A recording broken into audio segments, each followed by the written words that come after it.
Welcome to Sweet Dreams Storytelling, where we unwind, relax, and drift into dreamland. I'm your host, Mike, and I'm so glad you're joining me tonight. Let's get cozy and settle in.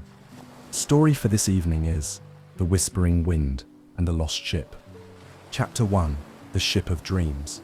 Far beyond the edges of ordinary maps, where stars hang lower and the sea sighs softly in its sleep, there sailed a ship unlike any other.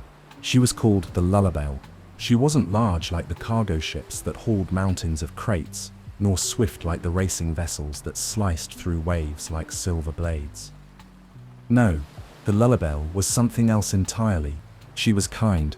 Her wooden sides were smooth as lullabies, and her sails were stitched from clouds gathered on quiet afternoons. The ropes that held her together whispered stories in the wind, and her deck creaked only when she laughed. But most magical of all were the jars she carried.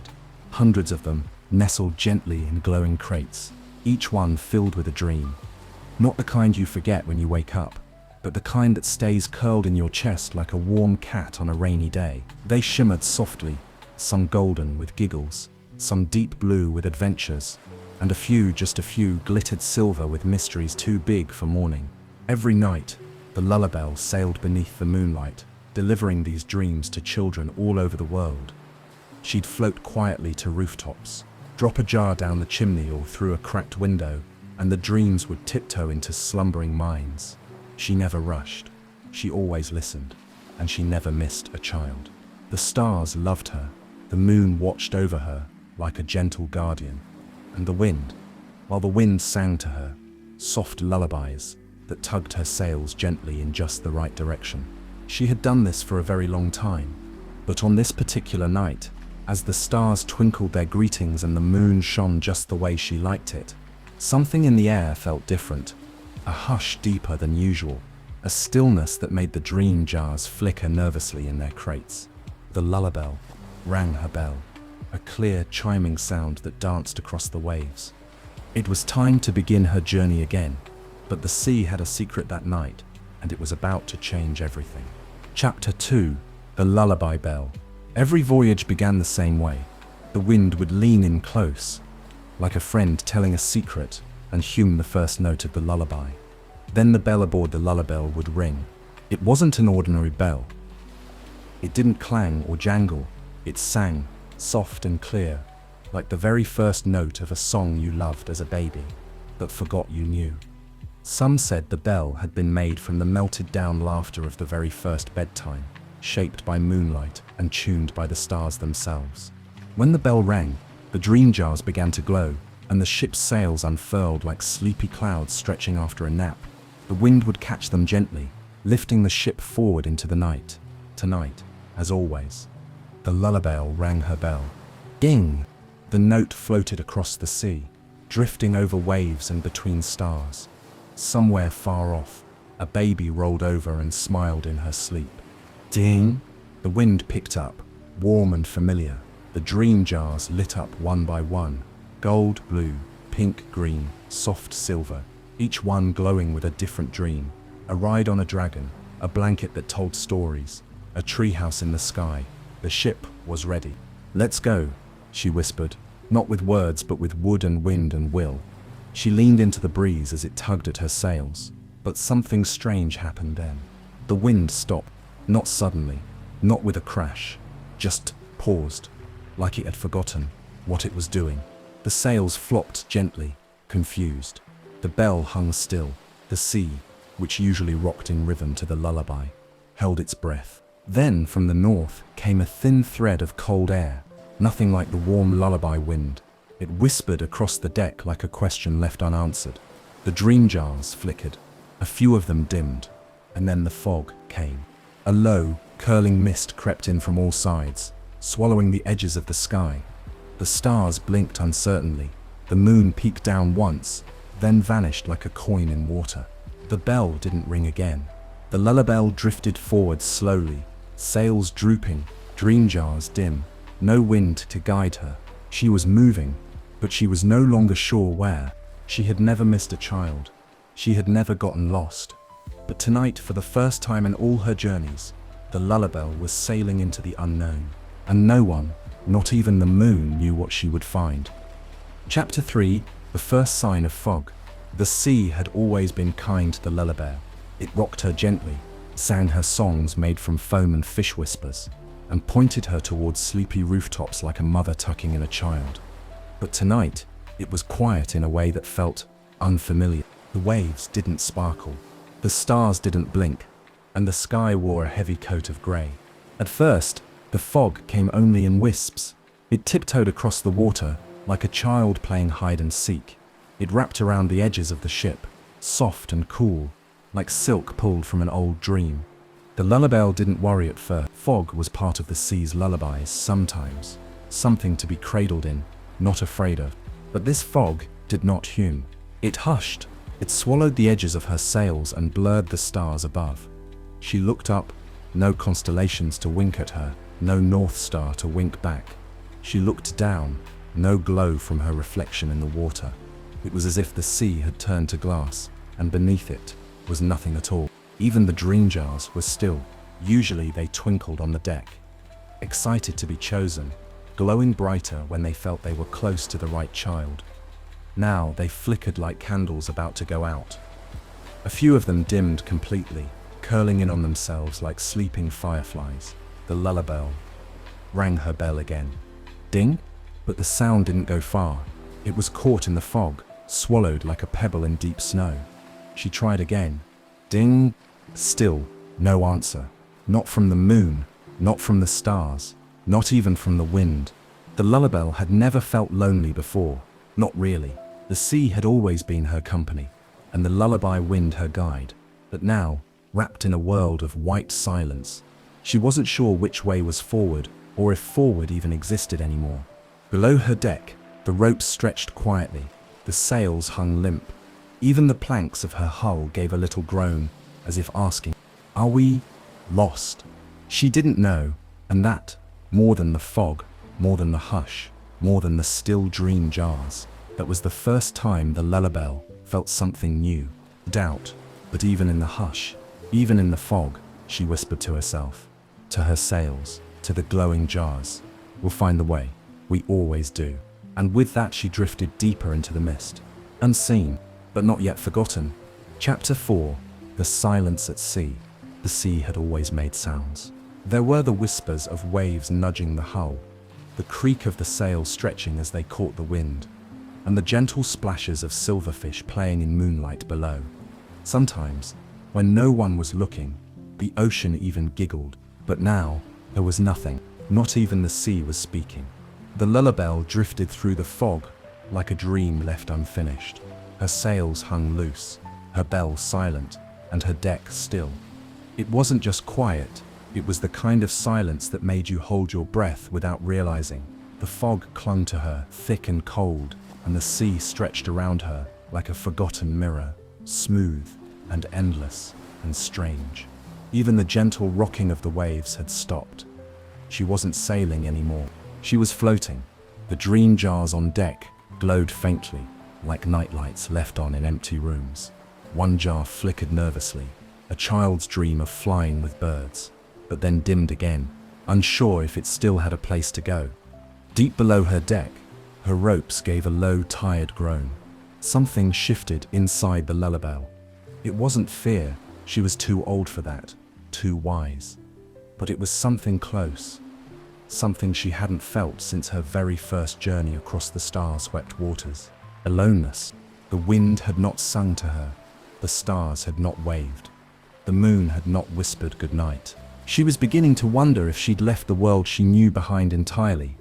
Still, even adrift in the silence, the lullaby was a ship with purpose. She did what she always did when she wasn't sure.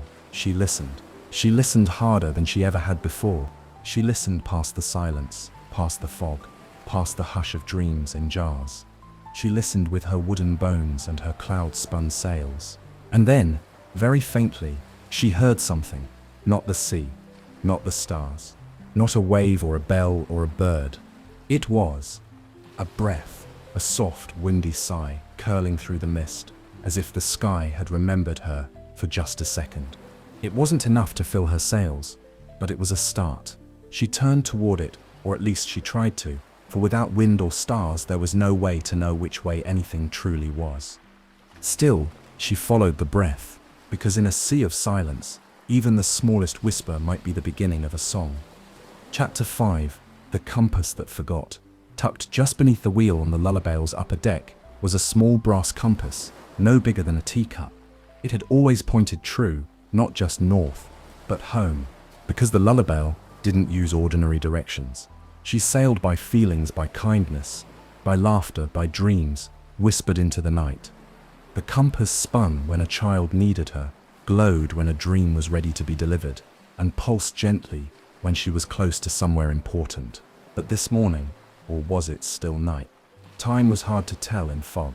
It wasn't doing any of those things. The compass just sat there. Its needle didn't twitch or turn. It lay still, quiet as the sea. The Lullabale sent a slow creak through her timbers, something like a frown. She'd trusted that compass for as long as she could remember. It had once guided her through a skystorm of fireflies and over a whirlpool shaped like a child's laughter. It had always known where to go, even when she didn't. She gave the wheel a gentle nudge. Nothing changed. The compass didn't glow. It didn't hum. It didn't even bother to be confused. She peered down at it, her sails drooping thoughtfully. "Are you asleep?" she whispered to it. There was no reply. But something about the silence felt different this time. Not empty, more like something holding its breath, waiting. She reached out to it, not with hands, for ships have none, but with presence, with attention, like how trees speak to wind, or how stars blink to tell you you're not alone. And slowly, slowly, the compass needle twitched. Not toward north, not toward home. It pointed down, down into the fog, into the sea, into whatever lay beneath the glassy water that stretched endlessly around her. The Lullabale hesitated. She had never sailed down before. But the compass glowed faintly now, just a shimmer of warm gold, as if to say, "Trust me." The fog stirred. A single bubble rose to the surface near her bow, and far below, something shimmered. Not dangerous, not dark, just waiting. And for the first time since the lullaby bell had rung, the Lullabale felt a tiny pull like a thread tied gently around her hull. It was time to follow the compass, even if it meant diving into a dream she didn't understand yet. Chapter 6. A Whisper in the Sails. The Lullabale had never gone downward before. Not truly. She dipped below the clouds, skimmed low along coastlines, even followed dream trails into forest mist. But now, guided by the faintest glow of her sleepy compass, she let herself sink slowly, gently into the thick folds of fog curling around the sea. She didn't dive like a submarine or plunge like a stone. She drifted downward as only a dream ship could, gliding through layers of quiet like pages in a bedtime book. The sails drooped low, weighed down by dew. Her bell did not ring. But as she slipped deeper into the stillness, a sound touched her sails.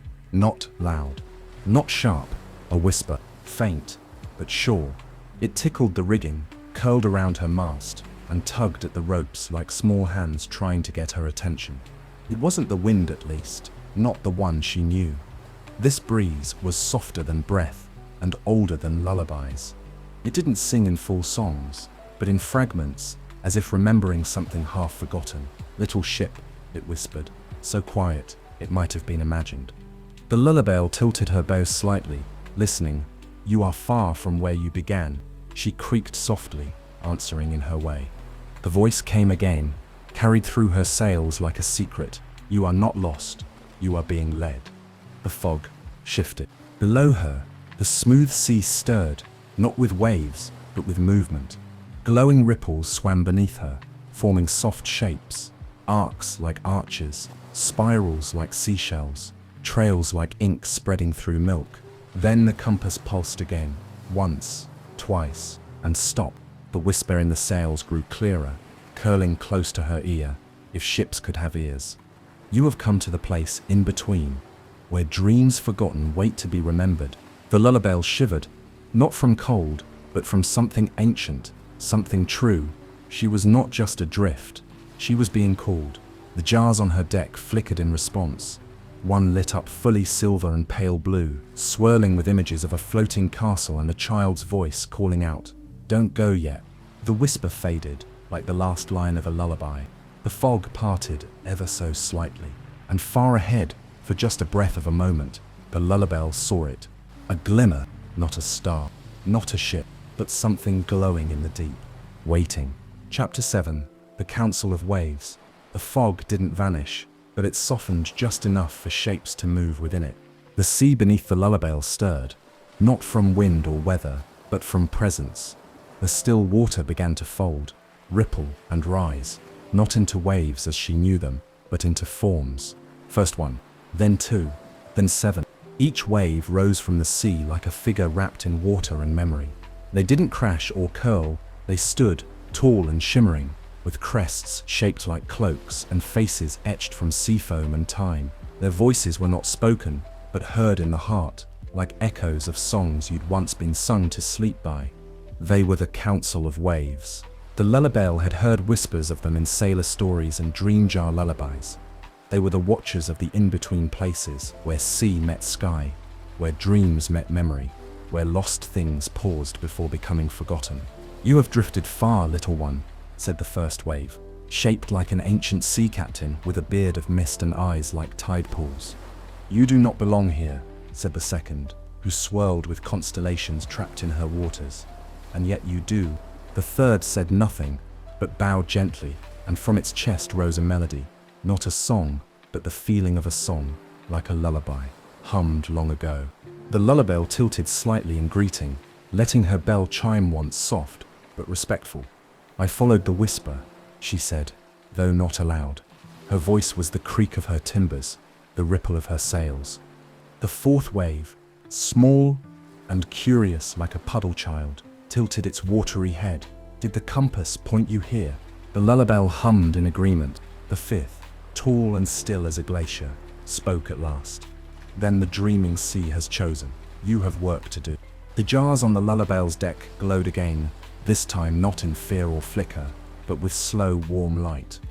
One, near the bow, shone brightly. The ship looked down.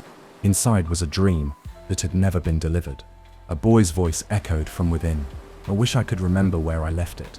The sixth wave reached out a hand of liquid light and traced the edge of the ship. "There are dreams down here," it said. "Dreams that were lost on the way, forgotten by those who woke too soon, abandoned by the ones who stopped believing." The lullaby leaned forward, her hull groaning with care. "They are waiting," said the final wave. Oldest of all, shaped like a shipwreck turned wise. The sea shimmered with possibility. "If you choose," said the council, as one, "you may carry them back to the surface, back to the children who have forgotten how to dream." The lullaby didn't hesitate. She rang her bell. Ding. It echoed deep into the fog. Ding. The sea rippled. The forgotten dreams stirred. And then the council, one by one, bowed and dissolved, becoming waves again, soft and ancient and kind. Ahead, the fog parted just enough to reveal a glowing path, winding, strange, and full of wonder. The lullaby followed. Chapter 8. The Dream Jar That Glowed. The lullaby sailed deeper now, not downward, not forward, but inward. The sea had changed around her. It wasn't water in the usual way anymore.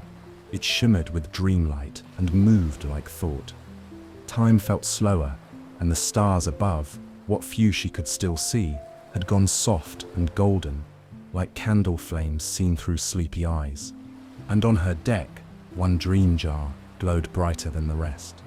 It sat near the center, nestled between two quiet jars, one filled with a dream of a forest made of feathers, the other of a song that could fly.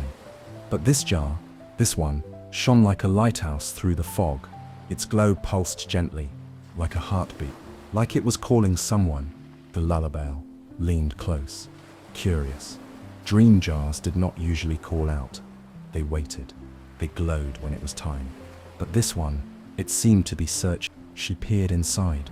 At first, all she saw was color shifting like smoke, pale gold, deep violet, and soft silvery blue. Then the shapes began to form, fuzzy at first, like a dream still being remembered. A boy. He stood in a hallway made of starlight and forgotten toys, looking over his shoulder.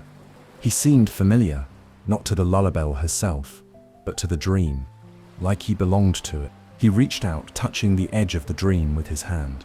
"I know this place," his voice echoed inside the jar, but his brow furrowed. "I used to go there. I used to wait." Then the dream dimmed suddenly, flickering like a candle about to go out. The boy turned his face toward the lullaby, or the watcher of the dream, and whispered, "Please, I think I left something there." And the jar glowed again, brighter than before. The lullaby rocked gently, stirred. A dream unfinished, a child who had nearly forgotten, a memory on the edge of sleep. She creaked in understanding. This dream had never been delivered, not because it was missed, but because the child had grown just enough to stop believing. Not all the way, just that tiny, crucial bit, and yet something in him remembered. The bell chimed once, soft, hopeful, somewhere far away in the waking world. A boy paused at the window without knowing why. He looked at the sky and felt something in his chest shift. Then he turned away, not knowing a ship was sailing toward him. Not through time, not through space, but through the quiet sea of almost forgotten dreams. The lullaby tucked the glowing jar close. This one was special. This one had unfinished magic inside, and she would not let it fade. Chapter 9. The Star That Fell Asleep. It happened just as the lullaby passed beneath a curtain of fog shaped like an old bedtime curtain, embroidered with faded moons and stitched clouds. There was a flicker in the sky, a single light, small and fast, trailing a thread of silver behind it. At first, the lullaby thought it was just a dream, another drifting glow on its way to nowhere. But then it fell, not gently, not dangerously, just clumsily, like someone very tired tripping over their own feet. The star blinked, once, twice, and then landed, plonk, right in the middle of her deck. It was no bigger than a teacup, round and golden with a faint sparkle that flickered like a sleepy eye. It bounced once, rolled twice, and then stopped next to the glowing dream jar. The lullaby rocked, startled, but not afraid. The star let out a very small snore. Apparently, it had fallen asleep. The dream jars blinked uncertainly. The star stretched, if a star could stretch, letting out a warm yawn that sounded like a bell being rung under a blanket. It opened one glowing eye and looked around, confused but not upset. "Oh," it said, in a voice like a sleepy giggle. "I missed again." The lullaby creaked gently, asking without asking, "What are you?" "I was supposed to land somewhere else," the star said, as if replying to a question she hadn't spoken. "A rooftop, a dream bed, something soft and useful. But I got turned around." The star looked at her, blinking slowly. "Oh," it added, perking up a little. "You're the lullaby, aren't you?" The ship gave a surprised sway. It had been a very long time since anything had recognized her. The star wobbled upright and gave a proud, if tiny, bounce. "I'm a wish," it said simply. "One that got tired waiting to come true." The lullaby blinked, if a ship could blink. "A wish?" she asked, her sails twitching with windless curiosity. The star nodded. "A small one, a quiet one, the kind that gets whispered without sound. But I remembered where I was supposed to go. I just forgot how to get there." It looked toward the glowing dream jar. "That one," it said, glowing a little brighter. "I think I belong to him." The lullaby gently nudged the jar and the wish star together. The star curled up beside it, already dozing again, its light blending with the dreams. Somewhere far away behind the fog and the clouds and the curtain of night, a boy stirred in his bed. He didn't wake, but his hand reached for something invisible in the air, then settled again over his heart, and the dream jar pulsed with new light. The lullaby's bell gave a single, clear chime. A wish had found its dream, and the ship had found something even rarer than a path. She had found a purpose. Again, Chapter 10, Wind Songs and Memory Currents. The sea began to hum again, not with waves or storms or thunder, but with music. It started as a low vibration beneath the lullaby's hull, like the deep pluck of a harp string played by the sea itself. Then it grew, layer by layer, note by note, into a soft melody that wound itself through the fog like a ribbon of sound. The ship's sails twitched, her bell swayed slightly. The jars flickered in time, and the little wish star, curled up beside the glowing dream jar, let out a pleased hum of its own. The song was familiar. It was not a lullaby, exactly, but it carried the weight of bedtime, of stories told from rocking chairs, of tired eyes, and whispered, "One more page, please." It was a wind song. Long ago, before the stars kept time, the wind had carried songs across the sea, not just to guide ships, but to remind them who they were. These were not sung by voices, but by the world itself, by shifting tides, rustling leaves, creaking hulls, and sleepy sighs. And now, those songs were returning. The lullaby listened with her whole self. She let the wind song lift her sails ever so slightly. Not enough to move, but enough to remember. She remembered the sound of a child laughing from a windowsill as she passed. She remembered a time she had flown just once, lifted by joy alone, to deliver a dream that couldn't wait. She remembered a boy, the one from the glowing jar, small, curious. He used to wave from the same roof every night, even when he had no dream waiting, just to say hello, just to let her know he still believed. He had named her once, long before the stars began calling her the lullaby.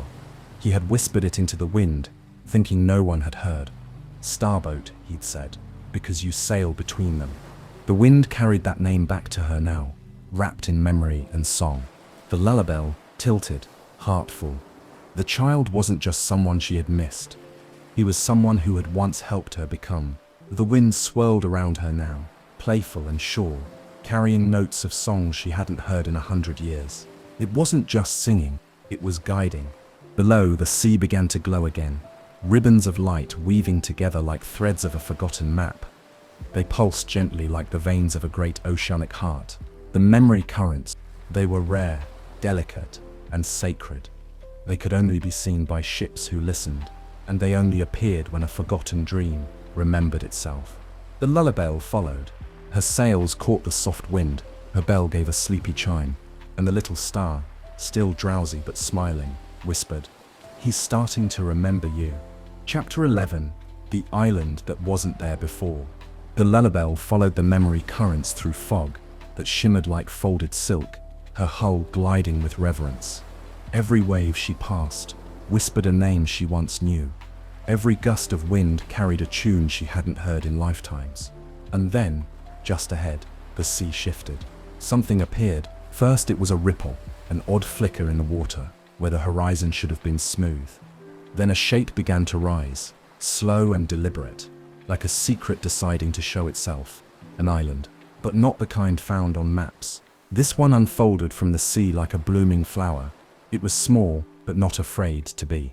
Its trees were twisted in lovely ways, their leaves like velvet paper. The sand sparkled faintly, as if made from old stardust and candle ash, and scattered across its shore were bottles, hundreds of them, dream jars. But these didn't glow the way hers did. These pulsed dimly, like memories just out of reach. They lined the trees, sat half buried in the sand, dangled from branches by thin golden threads. Some were cracked, some fogged over, some whispered faint songs to themselves. The lullaby dropped her anchor without thinking. She had never seen this place before, but she knew it wasn't new. This was a place where forgotten dreams came to rest. As her gangplank unfolded, softly, slowly, a shape stepped forward from beneath one of the trees. It was tall, wrapped in long robes, the color of dusk, and its face was mostly hidden beneath a wide-brimmed hat made from woven driftwood and mist. Around its waist jingled keys, tiny and mismatched, and one eye glowed gently beneath the shadow. It did not speak at first. Instead, it bowed, deeply, respectfully. The lullaby tilted in return. The little star on her deck yawned and rolled toward the edge of the gangplank, peeking down at the island with curious light. The figure finally spoke, its voice low and calm, like water running through stone. "You've come to the archive." The lullaby creaked with quiet recognition. She'd heard of this place only once, whispered by a dream jar that had flickered out mid-sentence. The archive. The island where misplaced, abandoned, and unfinished dreams drifted when they had nowhere else to go. "They aren't gone," the figure said, gesturing to the jars. just waiting. The lullaby turned her gaze to the one glowing jar on her deck. The boy's dream, still pulsing with light, now brighter than before. He left something here, the ship seemed to say. The figure nodded slowly. Many do, pieces of themselves they think they've outgrown. But this one still remembers. The lullaby gently lowered the jar down.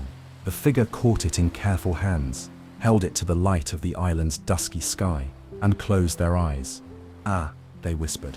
"A key. This dream is a key." "A key to what?" the lullaby asked in sail and silence. The figure smiled softly, setting the jar on a tall pedestal carved with stars. "To the part of him that still believes in you." The wind stirred. A few of the forgotten jars hanging from the trees began to glow faintly in response. A chain reaction had begun. The lullabyl's bell rang, clear and sure. She would find what the child had left behind. And when she did, she would bring him back the part of himself he thought was gone forever. Chapter 12. The Talking Compass. The sky over the archive turned a soft twilight blue, as if the island existed in the moment just before dreams begin. The lullaby rested quietly at the shoreline, her sails breathing in the gentle air, her hull warmed by the hush of forgotten things coming awake. And then, click, from beneath her wheel, the small brass compass, silent for what felt like forever, gave a sharp twitch. Click, tick, whir.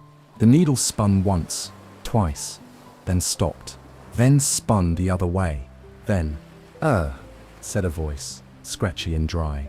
"I really hate fog." The lullaby rocked in surprise. The compass gave a tiny groan. "How long was I out?" "Don't answer." Rhetorical, time doesn't make sense here. Stars above, I feel rusted in the soul. The ship tilted slightly, amused. Said the compass, its needle lifting as if stretching. Still on the old girl. "Are we?" Thought I was done.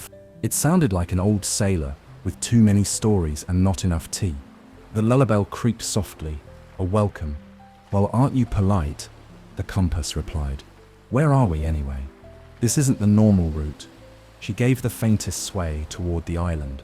The compass paused. "Oh, the archive." It lowered its needle respectfully. "Right, we're really in it now, aren't we?"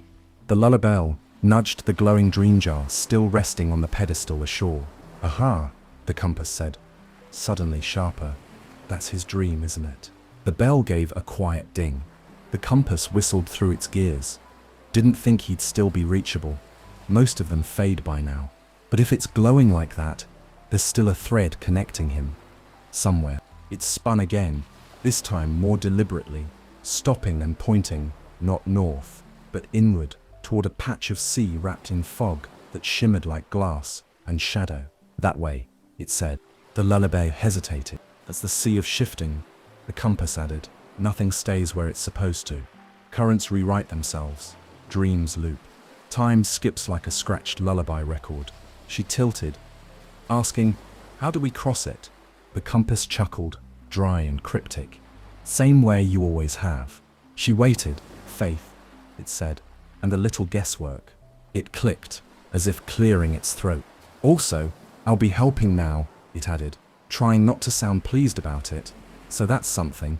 From the island, the robed figure gave a slow, knowing nod.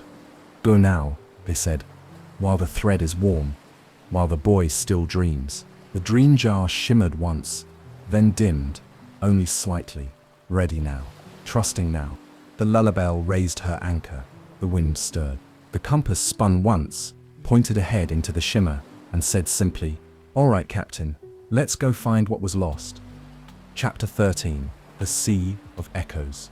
The lullaby left the archive behind as the horizon folded in front of her like a sleeping eye, the sky deepening to a velvety dusk. She followed the compass. Its needle twitched with confidence, then hesitation, then confidence again, like someone pretending to remember directions without quite being sure. The compass muttered quietly to itself. "Leftish. No, rightish. Echo Sea is a trickster. Focus on meaning, not location." The lullaby didn't mind. She had sailed weirder seas, but none quite like this. The fog here was thicker, full of colorless shimmer and sound. Not wind, not waves. Voices. The first one came gently, Starboat, come back tomorrow, okay? It was small, childlike, familiar. The lullabelle's bell trembled slightly. It was his voice, the boy, but not from a dream. This was memory, real, once spoken. A whisper long ago. Then another voice layered on top. Where do dreams go when I forget them? And then another, and another. Dozens, hundreds, all voices the lullaby had once sailed for. Echoes of questions, laughter, yawns, quiet bedtime promises. The sea of echoes did not repeat just any sound. It repeated the ones left unfinished, the almost say, the goodbyes, not quite said, the dreams that unraveled before morning could hold them. She listened, knowing better than to follow. But then a different voice came, not a child's, older, stern, tired. You're too old for this. Time to grow up. The lullaby flinched, not from fear but from recognition. It wasn't her voice. It wasn't even directed at her. But she knew it. It had once pulled a boy away from his dream jars, away from the roof where he used to wave, away from the name he'd whispered, Starboat. She tried to sail forward, but the sea beneath her curled upward, forming shapes of sound, tall echoes shaped like shadows, blocking her path. Dreams are for children. You imagined it. It was never real. The lullabelle's sails drooped. The jars on her deck flickered nervously. Even the little wish star stirred uneasily, muttering in its sleep. Don't forget. The compass, surprisingly quiet until now, snapped. Lies, it said sharply, spinning its needle like a blade. Echoes aren't truth, they're leftovers. Don't listen with your ears, listen with your purpose. The lullabelle's bell rang once, low and clear, a tone of truth. It sliced through the voices like dawn through fog. The shadows bent, faded, shrank. The wind returned, slow and steady. The compass hummed. That's it, it said with pride. Dreams that echo are still alive. They just need remembering. The lullaby sailed forward once more. The voices faded to a whisper, and then to nothing. And just before the fog cleared, she heard one last echo, so faint it nearly disappeared. I never stopped believing in you. She sailed faster now. Chapter 14. The lighthouse without a keeper. The sea of echoes slowly unraveled behind her like a sigh released.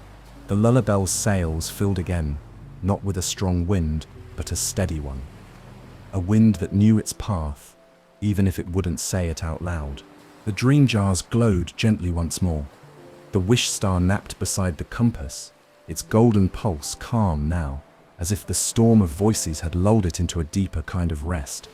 And then, through the thinning fog, a light appeared.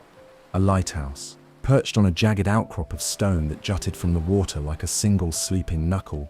The lighthouse stood tall and quiet. Its bricks were weathered and sea-kissed, its windows were clouded with age. But from the topmost room, a beam of light swept slowly in wide, warm circles. Left, right, left again, welcoming, warning, watching. The lullaby tilted slightly. There were no other buildings, no boats, no lanterns swinging from ropes, just the lighthouse, standing alone in the middle of the dreaming sea, and no sign of a keeper. She approached slowly, her bell chiming once in greeting. The light didn't flicker, didn't change, didn't answer. She docked herself beside the stone, gently lowering a gangplank. It touched the rocky ledge with a soft clink. The sea around the outcrop shimmered with golden rings, echoes of the light sweeping past. The compass muttered, "Odd. That shouldn't be lit. No one's lived here in 100 years." The lullabelle's timbers creaked with curiosity. She could feel something inside the lighthouse. Not a person, not a dream, a present. She extended herself gently, the way only an enchanted ship can, her ropes uncoiling just enough to tug open the door at the base of the tower. No creak, just silence. Inside, the walls were lined with shelves, filled with old logs, dusty candles, empty cups of once warm tea, everything a keeper might have needed. But there was no one there. And yet, the light kept turning. Up in the lantern room, the great crystal still spun, still glowed, still remembered. A dream jar on her deck flickered suddenly, one she hadn't noticed before. Not one of the boys, one of her own. She hadn't even realized it had appeared. Inside it swirled a memory. A small room filled with stars drawn in crayon. A tiny paper model of her. The lullaby sailing above a cardboard sea. A child's voice whispering, "One day I'll build a light that never stops, so you never lose your way." The lullaby rocked. That child, she had sailed to her once, long ago, and the dream hadn't faded. It had become. The lighthouse wasn't lit by a flame or a hand or even a keeper. It was lit by a promise. By a child who had once dreamed of guiding others, even when she herself forgot. And that promise had taken root in the dreaming sea. It had become real, still shining, still turning, still believing. The lullabyl's bell rang once in awe. She left a dream jar near the lighthouse door, not as a delivery, but as a thank you. Then she raised her sails. The compass pointed true once more. The boy's dreams still waited. And now, she had a light to guide her, even if no one was there to hold it. Chapter 15. The Return of the Moon. The fog had thinned to a hush. Not gone, not yet, but light enough now that stars began to blink shyly through, like children peeking out from under their blankets. The sea was calmer here, rippling softly as if cradling something sacred. The lullaby sailed quietly, her sails full with memory and moonless wind. But then, the tide paused, the clouds shifted, and the sky opened. There, rising slowly above the horizon like a friend who had been waiting just out of sight, was the moon. Not sharp or cold or distant, but full, round, and golden, like a lantern lifted by a kind hand. The lullaby rang her bell softly. Welcome back. The moon glowed in answer, her light bathing the sea in soft silver, turning the surface to glass and reflection. The fog parted like curtains being drawn back from a stage. And for the first time in what felt like a long, long dream, the lullaby could see clearly. The jars on her deck shimmered joyfully, soaking in the moonlight, as though it were fuel. The wish star woke with a gentle bounce and let out a sleepy, pleased hum. Even the compass seemed comforted, its needle settling with a calm it hadn't shown in chapters. The moon watched silently, but the lullaby could feel her warmth. Older than any song, older than any tide, the moon had watched her since the beginning, had seen every jar delivered, every dream received, every whisper followed. She had always been up there, shining softly, even when hidden. Now she returned, with purpose. She cast a beam across the sea, a silver ribbon stretching like a bridge towards something ahead. Not land, not light, but a presence, the dream, the boy. It pulsed faintly on the horizon now, not with urgency, but with recognition. A distant lighthouse not made of stone, but of longing. A place where forgotten things waited to be remembered. The lullaby knew. She was close now. The boy's dream was calling her, not from the sky, not from the sea, but from somewhere in between, somewhere only she could reach. The moonlight carved a path through the dark, and for the first time since the fog had swallowed the stars, the lullaby moved with certainty, not drifting, not guessing, sailing. The moon glowed brighter as she passed beneath, and though she didn't speak, the lullaby heard her loud and clear. You are nearly home. Chapter 16. The bell rings again. The sea was quiet, but no longer empty. It hummed now with a kind of promise, like the silence between verses of a song that's about to be remembered. The lullaby followed the moonbeam path, her sails catching wind that smelled like old books, clean sheets, and the first breath after a good cry. The kind of wind that only ever carried dreams. The glowing jar on her deck, the boy's dream, shimmered so brightly now it lit her bow. The wish star curled beside it, wide awake, blinking slowly and saying nothing, as if sensing that something important was near and needed silence to arrive fully. Then, without warning, the bell rang. Ding! A single, clear note that drifted out across the sea like a ripple made of light. Then, ding! Ding! The second note came fuller, stronger. Then a third, and with that, the lullaby wind returned. Not a gust, not a storm, a song. It wrapped around the ship, lifting her gently, brushing her sails like fingertips through hair. The ropes tightened with purpose. The deck glowed. Even the planks beneath her felt warmer, as if every part of her remembered what she was meant to do. The lullaby had her voice back. The fog behind her curled away, like a curtain falling after the last act of a play. And ahead, she saw it, a single rooftop, floating, impossibly, in the sea of dreams. It was the boy's, not a house, not an island, just the memory of where he used to sit, elbows on knees, watching the stars. The chimney still puffed a little smoke. A paper windmill spun slowly beside a rain-washed window. He wasn't there, but his dream was. The glowing jar lifted gently from the deck, drawn upward, as if pulled by invisible hands, and floated toward the rooftop. The lullaby rang her bell one final time. Ding, and the dream jar opened. Light poured out, not blinding, but soft, golden, full of what was almost forgotten. Tree houses, giggles, ships with sails made of starlight, a name once whispered, Starboat. Then, like a seed finally planted, the dream took root. A boy, somewhere in the waking world, sat up in bed with a sudden breath. He didn't know why, but he felt something.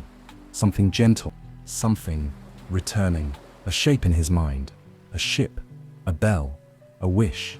The dream had arrived, delivered, and the lullaby glowed with quiet pride. Her journey wasn't over, but her voice was back, and so was her why. Chapter 17, A Sky Full of Maps. The bell's final chime echoed outward like a ripple made of memory and moonlight. The lullaby drifted gently in place, no longer seeking, only feeling. Around her, the sea shimmered not with waves but with stillness, the kind of stillness that comes after something good has happened. The dream was delivered, and somewhere, the boy slept with a smile he didn't understand. The moon watched from above, her light now soft and warm, no longer a searchlight, but a blanket of quiet. Then, slowly, one by one, the stars began to return. Not just blinking through the fog, they blazed. Bold, bright, and familiar. They fell into place across the sky like puzzle pieces, sliding into perfect corners. They weren't random anymore. They were drawing something. Lines began to form, gentle arcs, dotted trails, glowing paths that curved and connected like constellations come alive. Not just stars, but directions. A map made just for her. It showed all the places she'd been. The sea of echoes, the lighthouse, the archive. It traced the swirls of her journey through the fog, the loops of doubt, the drift of silence. And then it reached further, farther, into places she hadn't yet been. Dreams yet undelivered. Children still waiting, even if they didn't know what they waited for. But the stars weren't showing her where to go next. They were showing her why she could, because every line on that map glowed brighter when it touched a dream she'd carried. Every dot twinkled with the sound of her bell. Every path shimmered with a whisper. You matter. She had never seen a sky like this. It wasn't just night, it was memory turned into a map. The compass clicked at her side. Not bad, it muttered, clearly emotional, though pretending not to be. The wish star floated up to hover just above the deck, gazing upward, whispering, "You're in it now. The sky remembers you." And the lullaby, who had been built to deliver, to drift, to dream, suddenly felt seen, not by the sea, not by the stars, but by herself. The map continued to draw itself, slowly curling into new directions, new children, new dreams waiting to be remembered and gently returned. The wind shifted, and the lullaby turned. She knew where to go next. The stars were her map now, and she would never be lost again. Chapter 18, The Harbor of Dreams. The lullaby followed the starlit map not out of urgency, but with peace. She wasn't lost anymore, not drifting, not searching, just sailing, guided by memory, belief, and the quiet certainty that she was where she belonged. The sea softened around her, no longer fogged or fierce. It rippled like a cradle, gentle and slow, the kind of sea that rocked lullabies into the air without ever making a sound. Ahead, the stars gathered low on the horizon, like they'd come down from the sky just to meet her halfway. And between them, nestled in moonlight and hush, was the place she hadn't known she missed until now. The Harbor of Dreams. It didn't look like any harbor she had ever visited. No docks, no ropes, no sailors, just a curve of starlight shaped like a crescent moon, opening wide with welcome, Floating there were other ships, quiet ones, gentle like her, some smaller, some older, one shaped like a violin, another built of soft books and fog. They all glowed faintly, rest. Some were sleeping between journeys. Some were waking up, preparing for their next voyage into a dreaming world. They all nodded, in their own way, when she arrived. The Lullabelle floated into the harbor like a thought returning to the edge of sleep. Her sails lowered, her anchor whispered down, and her bell gave one last chime, not of warning, or arrival, or sadness. Just contentment. She had delivered her dream. She had found her voice. She had remembered who she was, and had been remembered in return. The compass settled to a soft hum. The wish star snuggled down beside the dream jars, blinking slowly. The jars no longer flickered. They rested, filled with warmth and stories, waiting for the next call, the next child, the next whispered wish at bedtime. Above, the stars twinkled not just with direction, but with gratitude. The moon, high and proud, watched over all of it. And the Lullabelle, she sighed, deep and wooden and full of wonder, for even a ship of dreams must rest sometimes. But tomorrow, or the night after that, when a child somewhere, anywhere, wishes softly in their sleep for just one more dream, their bell will ring again, and the Lullabelle will rise. The end. Thanks for spending this quiet time with me here at Sweet Dreams Storytelling. I hope you're feeling relaxed, peaceful, and ready for a restful sleep. As we say goodnight, let the calm background music guide you gently into dreamland. Sweet dreams. Before you go, don't forget to like the video and subscribe, and until next time, rest well.